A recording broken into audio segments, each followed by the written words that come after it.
할렐루야. 귀한 예배를 통해서 하나님께서 영광 받으시고 우리 모든 성도님들께 합당한 은혜와 축복을 다하시기를 원합니다. 오늘은 장애인 주일로 마태복음 15장 29절부터 31절을 본문으로 장애인을 고쳐주시니 이와 같은 제목으로 하나님의 말씀을 전가하도록 하겠습니다. 여러분, 장애인의 날은 국민의 장애인에 대한 이해를 깊게 하고서 또 장애인의 취할 의욕을 고취하기 위한 목적으로 국가에서 제정한 기념일입니다. 오늘 4월 20일이 장애인의 날이고, 그래서 우리 교회는 오늘 주일을 장애인 주일로 드립니다. 그래서 장애인 주일로 말씀을 전하려고 합니다. 여러분, 본문은 예수님께서 갈릴리 호수 근처의 산에 올라가셨을 때, 사역 가운데 쉼을 얻기 위해서 산으로 올라가셨을 때 있었던 일입니다. 큰 무리들이 예수님께 나왔어요. 큰 무리가 다리 젖는 사람, 시각장애인, 또 언어장애인, 이들을 데리고 예수님께 나온 것이 오늘 본문입니다. 30절에 보니까 큰 무리가 다리 젖는 사람과 장애인과 시각장애인과 말 못하는 사람과 기타 여럿을 데리고 왔다고 말씀하고 있습니다.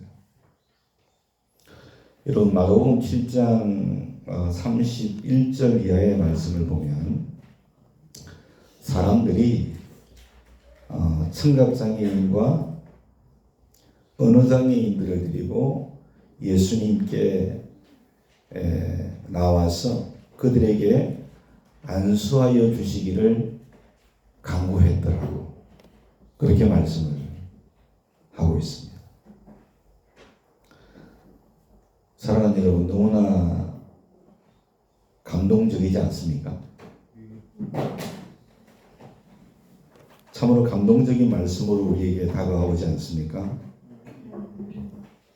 왜냐하면 한 사람이 지체장애인 한 사람을 부축해가지고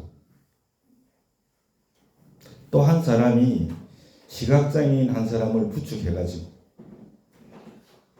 여러 사람들이 언어장애인들을 데리고 예수님께로 나온 것입니다.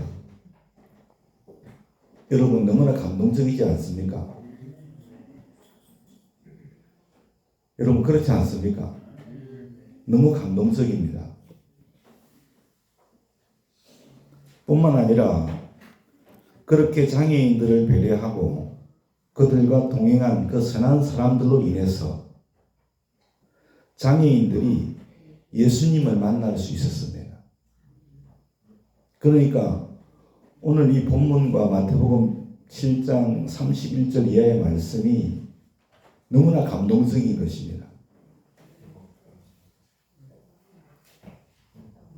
그러므로 교회가 장애인들을 배려하고 그들의 회복을 위해서 힘쓸 때 하나님께서 보셨을 때는 그 교회가 정말 훌륭한 교회입니다. 하나님께서 보셨을 때는 그 교회가 진정한 교회입니다. 하나님께서 보셨을 때 그 교회가 정말 아름다운 교회인 줄로 믿습니다. 이런 관점에서 이 시간 교회가 장애인들을 어떻게 대해야 하는가, 함께 생각해 보면서 은혜 나누기를 소원합니다. 첫 번째는 요한복음 9장 1절과 3절에서 그 답을 얻게 되었습니다.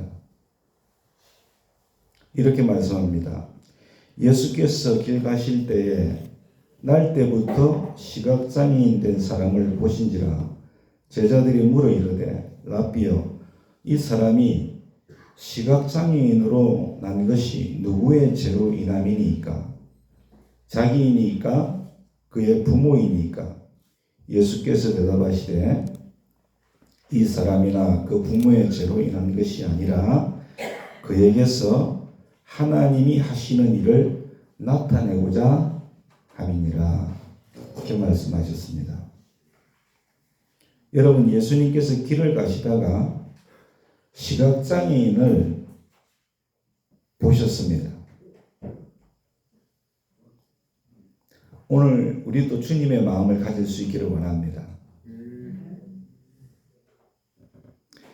예수님께서 길을 가시다가 시각장애인을 보시는 것을 제자들이 보고서, 예수님의 그 모습을 보고서 제자들이 예수님께 질문을 드렸습니다.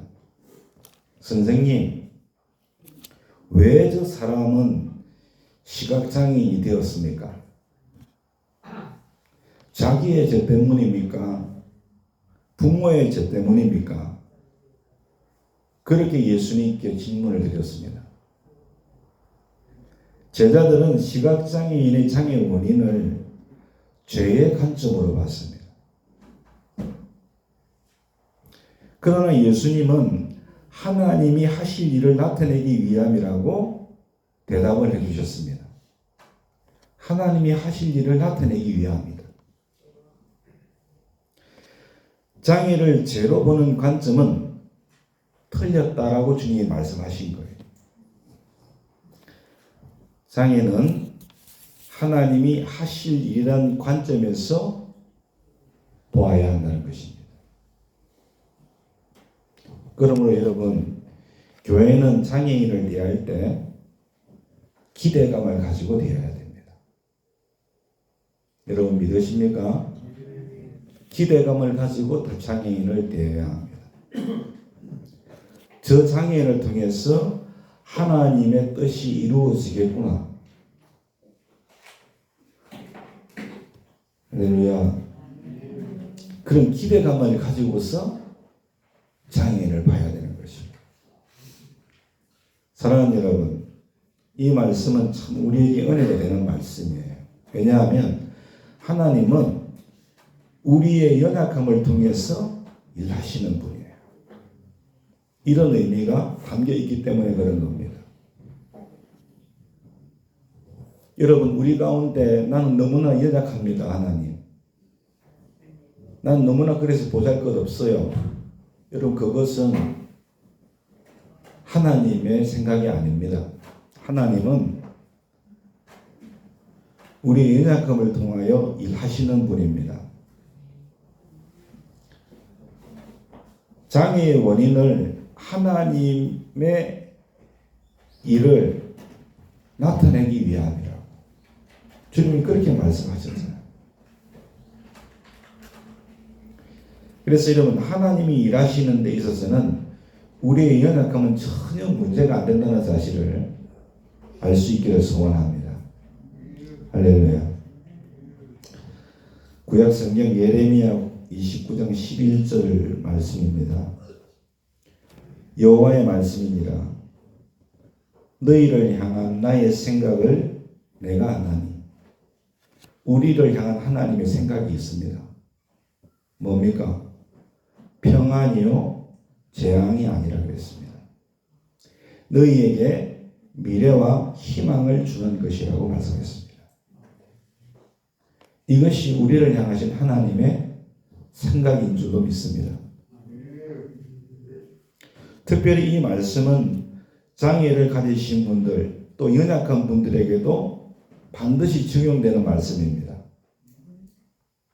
왜냐하면 하나님은 모든 사람이 하나님이시기 때문에 그렇습니다.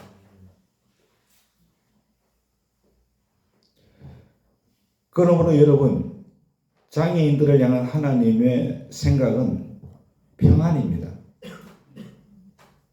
미래와 희망임을 우리가 반드시 알아야 됩니다.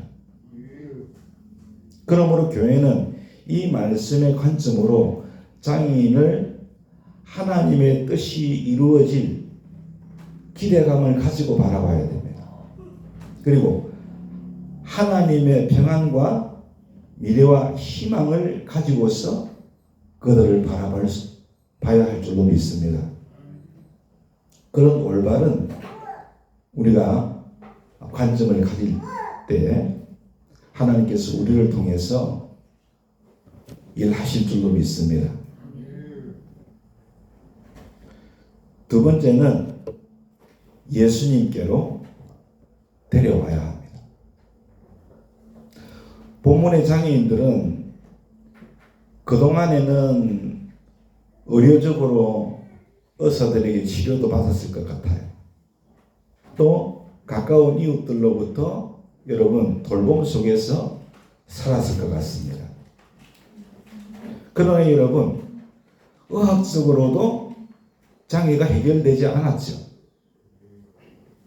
그래서 곁에 있는 이들이 그들을 예수님께로, 예수님을 만나는 자리로 데리고 간 겁니다. 그들은 장애인들을 예수님의 발 앞까지 인도했습니다. 한마디로 예수님께 치료받을 수 있는 기회를 얻도록 도와준 줄로 믿습니다. 야고보서 5장 14절 15절은 이렇게 말씀합니다. 너희 중에 병든 자가 있느냐? 그는 교회의 장로들을 청할 것이요 그들은 주의 이름으로 기름을 바르며 그를 위하여 기도할지니라. 믿음의 기도는 병든 자를 구원하리니 주께서 그를 일으키시리라. 혹시 죄를 범하였을지라도 사하심을 받으리라. 아멘. 여러분, 병든 사람을 치료하기 위해서는 기름 부어, 성령 충만, 그리고 믿음의 기도가 동시에 필요합니다. 이 균형을 잃어버리면 안 됩니다. 그러나 여러분, 이보다 선행되어야 할 게 있습니다. 그건 바로 우리의 역할인데 다른 것이 아니라 장애인들을 하나님 앞으로 데리고 나오는 겁니다. 할렐루야. 먼저 데리고 나와야 됩니다. 이게 먼저 선행이 돼야 됩니다. 그리고 그 결과는 하나님의 뜻에 달려있는 줄로 믿습니다. 큰 무리가 장애인들을 예수님께로 데려갔을 때 그 결과가 어떻게 나왔습니까? 예수의 발 앞에 앉힘에 고쳐주시니. 할렐루야. 예수님 발 앞에 앉히니 고쳐주시니. 할렐루야. 예수님은 자신의 발 앞에 있는 장애인들을 다 고쳐주셨습니다.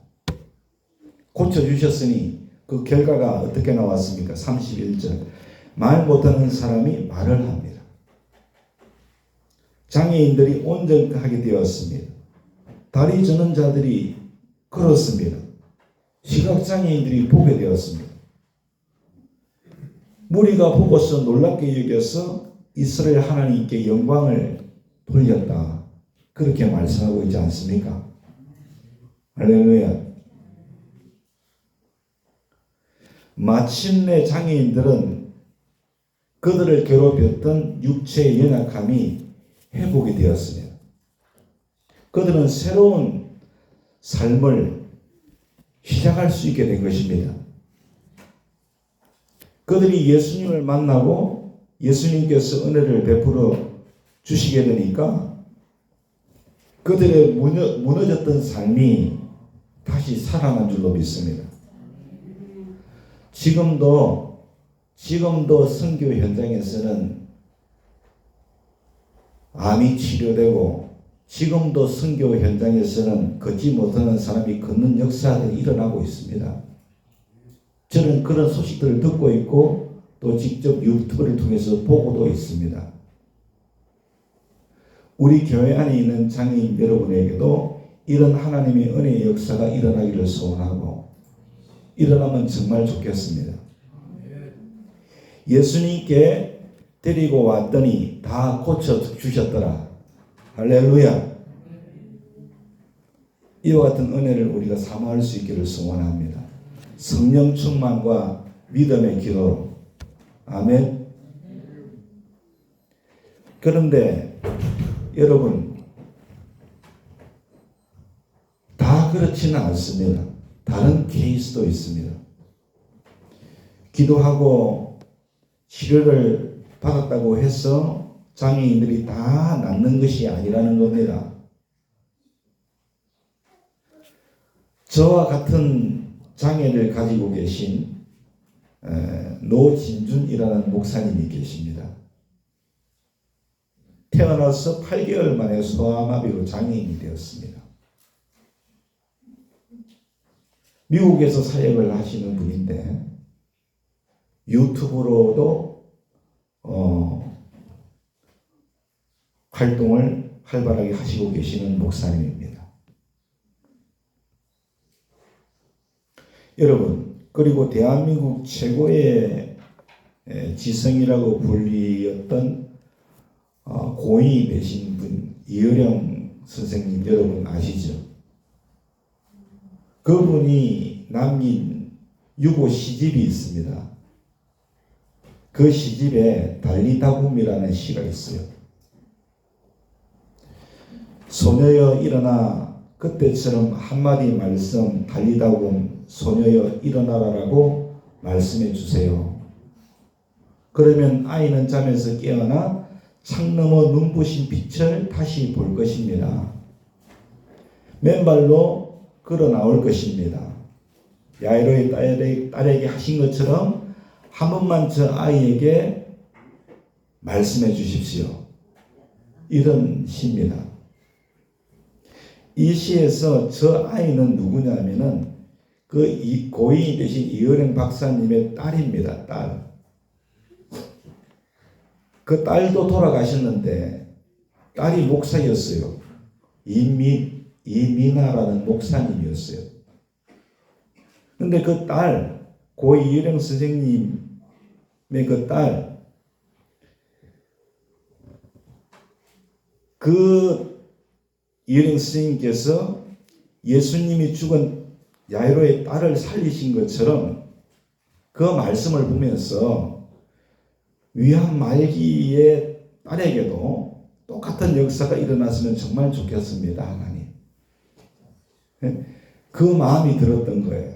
그래서 달리다굼이라고 하는 그러한 여러분 시를 남긴 겁니다. 그러니까 저 아이는 바로 자기 딸을 말합니다. 이민아 자기 딸에게도 하나님 달리다굼 말씀해 주세요. 그러면 야이로의 딸처럼 일어날 것입니다. 이런 시를 썼던 것입니다. 여러분 그것이 부모의 마음입니다. 그런데 결국 이민아 목사님은 하나님의 부르심을 받았습니다. 이렇게 우리 주변에는 장애를 안고 또 그래도 여러분 장애를 안고서 살아가는 이들이 많이 있고 또 질병을 고침받지 못하고 세상을 떠나는 이들도 많이 있습니다. 기도도 했고 치료도 받았는데 장애는 그대로 남아있고 질병 가운데 세상을 떠나는 이들도 있다라고 하는 것입니다. 그럼 왜 그럴까요? 우리는 이 문제를 어떻게 봐야 됩니까?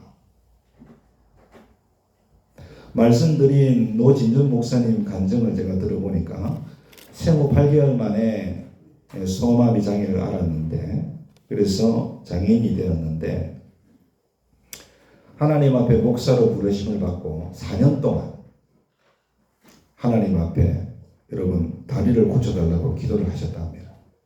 4년 동안이요. 여러분 그 기도가 얼마나 간절했겠습니까? 그렇지 않습니까? 그런데 하나님께서 다리를 고쳐주지 않으셨다고 합니다. 그런데 어느 날 미국에서 거리를 지나는데 현수막에 신유 집회를 한다고. 현수막이 걸려 있었다고 합니다. 그래서 그때는 목사님이 아니셨는데 기도를 가지고 신유 집회를 참석을 한 겁니다. 2천 교회였다고 합니다. 아주 작은 교회인데 몇몇 성도님들이 얼마 안 모였더래요. 신유 집회를 인도하는 부흥 강사님께서 설교하시기를 믿음으로 기도하면 무슨 병이든 하나님이 고쳐주십니다. 이렇게 설교를 하셨다는 겁니다. 그래서 그 고진준이라고 하는 그때는 형제가 그 목사님의 말씀을 듣고서 하나님이 치료해 주신다. 믿음을 가지고서 설교 후에 막 이제 기도하지 않습니까? 강대상 앞에 나와가지고 목사님께 안수기도를 받았다는 겁니다. 뜨겁게 기도하고 안수기도를 받았는데 보니까 다리가 안 나왔다는 것입니다. 그래서 하나님께서 고쳐주지 않으셨다는 것입니다. 그래가지고 목사님 예배 끝나고 목사님을 찾아가가지고 질문을 했답니다. 아니 믿음으로 기도하면 하나님은 다 낫게 해주신다고 했는데 왜 기도했는데 하나님께서 내 다리를 고쳐주지 않았습니까? 그러니까 그 강사 목사님께서 사도 바울 이야기를 했다고 합니다.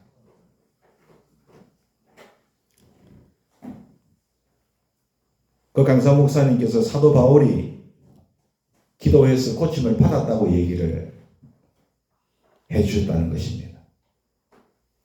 바울은 병을 고쳐달라고 기도했지만 하나님께서는 내 은혜가 내게 족하다. 그렇게 말씀하시면서 바울의 병을 고쳐주지 않았지만은 놀라운 것은 그날 이후로 바울은 더 이상 자기 병을 고쳐달라고 하나님께 기도를 하지 않았다는 것입니다. 그러니까 그 병은 나았다는 것입니다. 이제 그 병은 하나님께서 그를 사용하기 위한 하나님의 은사일 뿐이라는 것입니다. 그 설명을 듣고 그 노진준 전재 목사님께서 여러분 그날부터 자기의 소아마비를 장애로 여기지 아니하고 하나님의 은사임을 깨닫게 되었다는 것입니다. 그래서 여러분 지금까지 목회를 잘하고 계셔요. 많은 영혼들을 하나님께로 인도하는 삶을 살고 그 감정을 하셨어요. 여러분 또 한 사람 유명한 분입니다. 아시는 분은 아시겠지만 여러분 고인이 되신 분인데 강우영 박사님이라고 여러분 들어보셨을 거예요. 중학교 때 친구들하고 축구를 하다가 두 눈을 잃었습니다. 실명을 했어요. 한 해 전에는 아버지가 돌아가셨고 아들이 이제 실명하게 됐다는 소식을 들은 어머니가 그 소식을 듣고서 8시간 만에 뇌졸중으로 세상을 떠났습니다. 불행에 불행이 겹친 거 아닙니까? 아버지 돌아가셨지, 자기 시각장애인 되었지, 되게 됐지, 어머니는 충격에 돌아가셨지. 그 당시에 여러분, 지금은 또 고인이 되셨지만 진짜 유명했던 여의도 순복음교회 조영기 목사님께서 목회하시던 그 교회를 다니면서 열심히 기도하셨대요. 그런데 공장에서 누나가 일을 했는데 2년 만에 과로로 또 세상을 떠났다 합니다. 그때 그 강호영 박사님은 남은 그 동생을 보살피기 위해서 자기 눈을 뜨게 해달라고 정말 오랫동안 기도를 하나님께 드렸대요. 하지만 아무런 일이 일어나지 않았다고 합니다. 그런데 여러분 나중에 그 강우영 박사님은 하나님께서 눈을 고쳐주지 않은 것이 가장 큰 축복임을 깨달았다는 겁니다. 그 덕분에 연세대학교에 우리나라 처음 1호로 시각장애인 1호로 여러분 교육학을 공부를 했어요. 시각장애인으로서. 그래서 미국까지 유학을 갔습니다. 유학을 가가지고 철학 박사학위를 취득을 하고, 그런 다음에 그분이 2001년에 미국 그 백악관에 국가장애인위원회 정책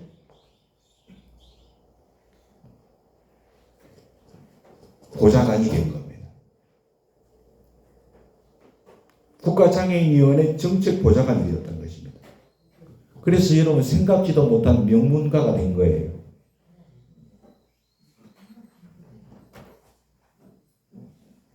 저도 지금 남해군 장애인복지위원회 위원으로 있습니다.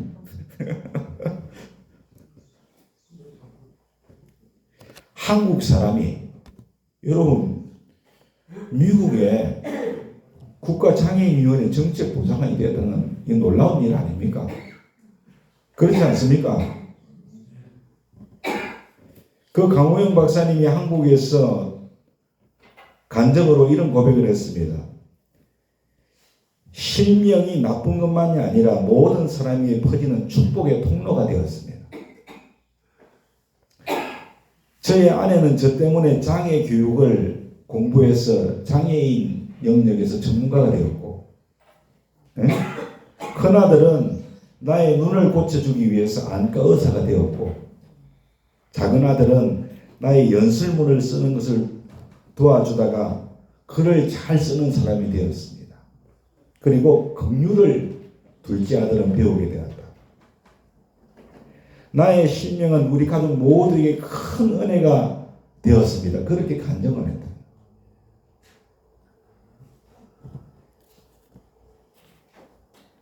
그런데 왜 예수님은 그때 그 장애인들을 다 고쳐주셨을까요?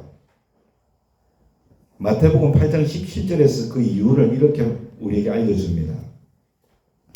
이는 선지자 이사야를 통하여 하신 말씀에 우리의 연약한 것을 친히 담당하시고 병을 짊어지셨다 함을 이루려 하심이더라. 이렇게 말씀하고 있습니다.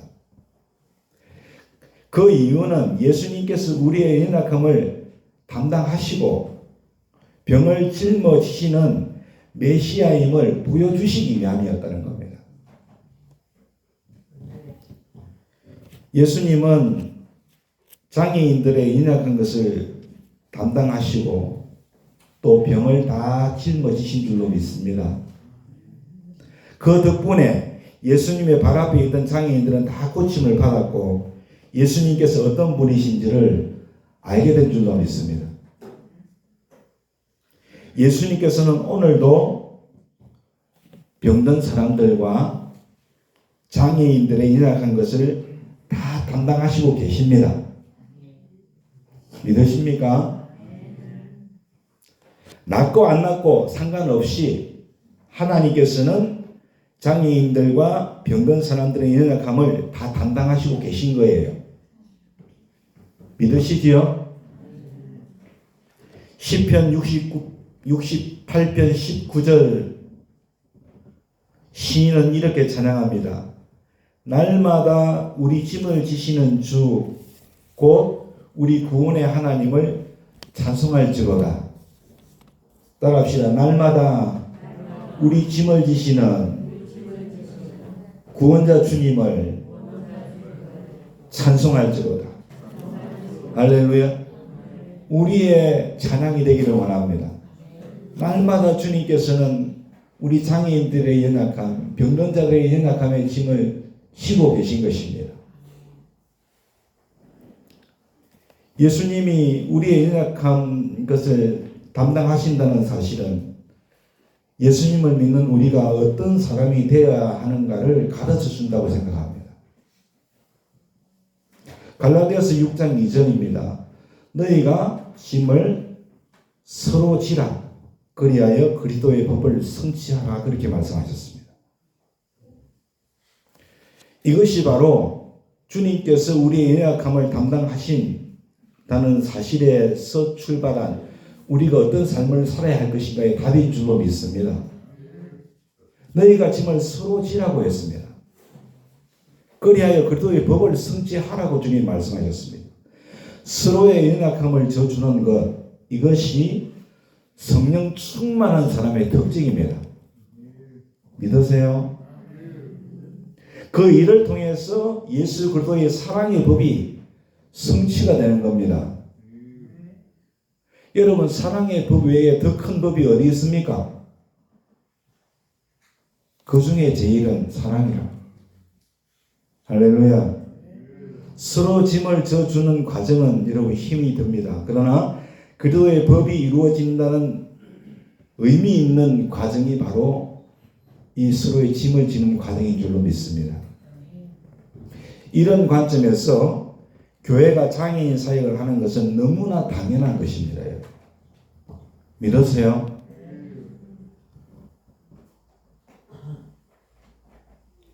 누군가의 연약함을 짊어지는 일, 교회가 해야 할 마땅한 일인 줄로 믿습니다.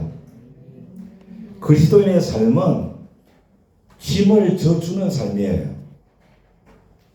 그리고 그러한 삶이 예수님을 닮아가는 삶인 줄로 믿습니다. 제가 여러분 35년 동안 장애인 사역을 해오고 있는데 제 사역이요, 장애인들의 짐을 져준 사역이었어요. 할렐루야. 장애인들의 짐을 져준 사역이었어요. 제가 지금 원장으로 있기 때문에 우리 이용자분들 직접적으로 제가 이렇게 접촉하는 시간이 많이 없어진 것은 사실이에요. 그러나 처음 장애인 선교 복지 사역을 시작했을 때 이 시간에 제가 다 말을 하지는 못합니다. 핵심은 뭐냐? 그분들의 짐을 나누어진 겁니다. 그래서 그리스도의 여러분 그리스도인의 삶으로 살아낸 겁니다. 할렐루야. 그것이 예수님 닮은 삶 아닙니까? 그러니까 하나님께서 영광을 받으신 것이죠. 오늘 이 자리까지 주님께서 인도해 주신 줄로 믿습니다. 그리고 우리 교회가 앞으로 계속해서 추구해야 할 가치가 여기 있다고 저는 확실히 믿습니다. 아멘. 장애인들과 특별히 연약한 이들의 짐을 져주는 것, 이것이 우리 교회의 핵심 가치가 되기를 원합니다. 할렐루야. 믿습니까? 그럴 때 우리가 온전히 주님을 닮아가는 교회로 성장해 나갈 줄로 믿으시길 바랍니다. 우리 곁에 지금 여러분 곁에 여러분 건강에 문제가 있고 또 마음과 믿음에 있어서 연약한 이들 있지 않습니까? 그들을 외면하지 않기를 원합니다. 할렐루야. 어저께도 제가 제 후배 목사님인데 아버지의 뒤를 이어서 지금 부목사로 계신 분이에요. 근데 그분이 굉장히 지금 여러 가지 이유로 많이 힘든 상황에 있으세요. 통화를 하면서 그분이 저에게 하신 얘기가 있습니다. 목사님, 이렇게 마음을 나눌 수 있고 또 위로를 받을 수 있는 것이 너무나 감사합니다. 이런 얘기를 저한테 했습니다. 왜냐하면 저도 똑같은 상황들을 경험을 했기 때문에 가끔씩은 그 목사님을 위해서 기도하게 되고 또 가끔씩은 그분에게 전화도 하게 되고 또 그 전화 내용을 통해서 또 그렇게 회복의 역사를 보여주시는 것을 봅니다. 여러분, 건강에 문제가 있고 마음에 문제가 있고 믿음이 약해진 이들 우리 곁에 얼마든지 있습니다. 외면하지 않기 원합니다. 뭐가 큰 게 드는 것이 아닙니다. 전화 한 통화로도 우리가 그들의 짐을 나누어 줄 수 있는 줄로 믿습니다. 믿습니까? 그들의 짐을 나누어 줘야 될 줄로 믿으시기 바랍니다. 그리고 그들의 회복을 위해서 기도하는 수고를 우리가 아끼지 말아야 될 줄로 믿으시기 바랍니다. 그들을 찾아가고 함께 해주는 일을 정기적으로 할 수 있기를 원합니다. 어저께 또한 제가 한 분에게 전도하고 있는 분이고 또 사업도 하고 있는 분인데 전화를 드렸어요. 그분도 좀 어려운 상황 가운데 있는데 어저께도 지난번에도 그러셨는데 자기를 생각해 주는 사람은 목사님밖에 없다는 거예요. 목사님밖에 없습니다. 너무 감사합니다. 자기의 안부를 물어주고 자기를 위해서 기도해주고 목사님밖에 없네요. 그렇게 저에게 말을 해주었습니다. 사랑하는 여러분, 우리 모두가 그러한 자리에 설 수 있기를 소원합니다. 할렐루야. 그러면 내가 힘들고 다시 말해 내가 건강을 잃거나 내가 마음이 약해지거나 내가 믿음이 약해질 때 또한 하나님께서 그러한 분들을 붙여주실 줄로 믿습니다.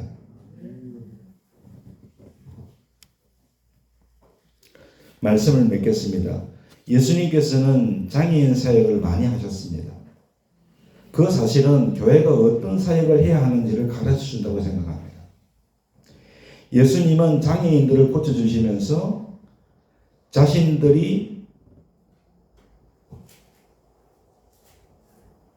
예수님 자신이 그들의 연약함과 짐을 짊어주시는 메시아인 것을 보여주셨습니다.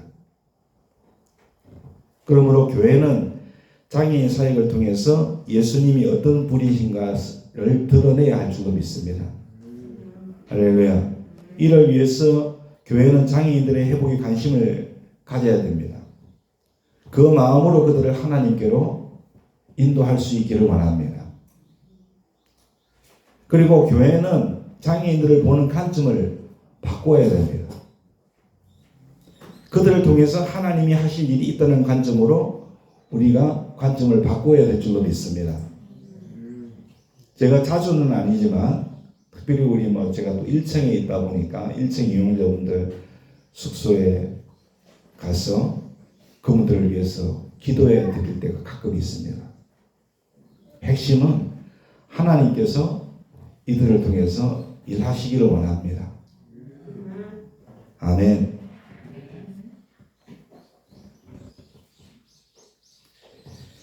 그들을 통해서 하나님이 일하실 수 있다는 관점을 우리가 반드시 가져야 될 줄로 믿습니다.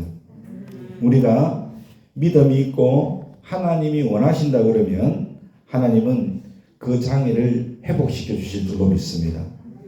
2000년 전에 예수님이 보여주셨던 그 회복의 사역, 지금도 목회 현장에서 일어나고 있습니다. 선교 현장에서 일어나고 있지 않습니까? 그 기도를 가지고 우리가 기도할 수 있기를 원합니다. 그러나 동시에 우리가 생각해야 할 게 있습니다. 하나님은 치료가 아닌 다른 방식으로도 장애인들과 병든 사람들을 지속적으로 돕고 하나님의 성품을 드러내시는 통로로 사용하신다는 것입니다. 우리는 그들 곁에 있는 연약한 이들, 우리 곁에 있는 그 연약한 이들, 장애인들, 아픈 이들의 짐을 함께 지는 일을 사랑으로 감당해야 될 줄로 믿습니다. 그것이 바로 예수님을 닮는 지름길이에요. 할렐루야. 나머지는 누가 하시겠습니까? 하나님이 하십니다. 할렐루야. 믿으십니까? 우리가 그들을 예수님께로 데려오고 그들을 위하여 기도하고 나머지는 하나님의 몫이고 믿으세요? 우리가 여러분 그들이 연약함의 짐을 지며 우리가 나아갈 때 그들이 회복되지 않는다 할지라도 그들의 짐을 우리가 나누어주고 나아갈 때 하나님의 성품을 드러내는 통로로 그들을 사용하신 줄로 믿습니다. 그것은 하나님의 몫인 줄로 압니다. 할렐루야. 우리의 역할을 이 두 가지를 다 할 수 있기를 예수님의 이름으로 축원합니다. 그래서 정말로 우리 베테스다 교회가 작은 교회지만 정말로 주님 보셨을 때 나를 닮은 교회다. 믿습니까? 정말로 나를 닮은 교회야. 내가 정말로 사랑하는 교회고 정말로 내가 아름답게 보는 교회라고 주님께서 칭찬하시는 그런 교회가 될 수 있기를 예수님의 이름으로 축원합니다. 아침에 선교사님께서 톡으로 말씀 받으시고 답이 왔어요. 그래서 답장을 하면서 오늘 우리 교회는 장애인 주일로 드립니다. 우리 교회가 얼마 되지 않는데 모든 교회들이 장애인 주일로 드릴 수 있도록 기도해 주세요. 그렇게 기도 부탁드렸어요. 기도하시겠다고 답이 왔는데 그날을 저는 소망합니다. 할렐루야. 그래서 정말 하나님께서 기뻐하시는 예수 닮은 교회로 교단을 세워갈 수 있기를 너무 함께 기도하면 좋겠어요. 우리 교회 찬양집 2장을 드리도록 하겠습니다.